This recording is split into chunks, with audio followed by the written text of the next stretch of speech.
स्वागत है आपका अभी क्लासेस डाउट्स में। और आपका प्रश्न है कि सिंधु घाटी सभ्यता को जानने वाले स्रोत का विवरण दीजिए। सिंधु घाटी सभ्यता को कैसे जान सकते हैं, उनके क्या स्रोत रहे होंगे। इस सवाल का जवाब लिखेंगे, सिंधु घाटी सभ्यता को जानने वाले स्रोत पुरातात्विक श्रेणी में आते हैं। देख सकते हैं यहाँ पर यही शब्द आपके लिए महत्वपूर्ण है। पुरातात्विक श्रेणी में क्यों आते हैं? क्योंकि किसी भी प्रकार के लिखित साक्ष्य वह मिला है लेकिन उसे पढ़ा नहीं जा सका, तो केवल पुरातात्विक जो साक्ष्य है उसी के आधार पर हड़प्पा सभ्यता के बारे में जानकारी जुटा पाते हैं। जैसे जैसे की बात करें तो वहाँ एक विशाल स्नानागार मिला था, जल निकासी की व्यवस्था था।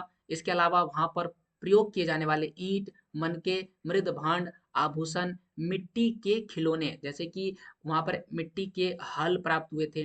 ठीक है, मिट्टी के बैलगाड़ी प्राप्त हुए थे। बैलगाड़ी, ठीक है, बैलगाड़ी प्राप्त हुआ था। ठीक है, तो ये सारी चीजें। इसके अलावा धातु निर्मित वस्तुएं, यानी धातु से भी कई प्रकार के निर्मित वस्तुएं, जैसे कि एक नर्तकी की मूर्ति मिली थी। ठीक है, नर्तकी की मूर्ति, तो यह भी क्या है, जैसे जो है साक्ष्य है धातु से बना हुआ। इसके अलावा और भी कई प्रकार के मूर्तियां मिले थे, जैसे कि एक पुरोहित का मूर्ति मिला था। पुरोहित, ठीक है, पुरोहित का मूर्ति मिला था हड़प्पा सभ्यता से। पुरोहित का मूर्ति जो है वो मोहनजोदड़ो से प्राप्त हुआ था।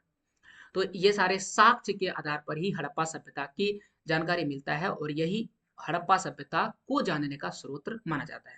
यह था आपके प्रश्न का जवाब। ऐसे और प्रश्नों के जवाब के लिए चैनल को सब्सक्राइब करें।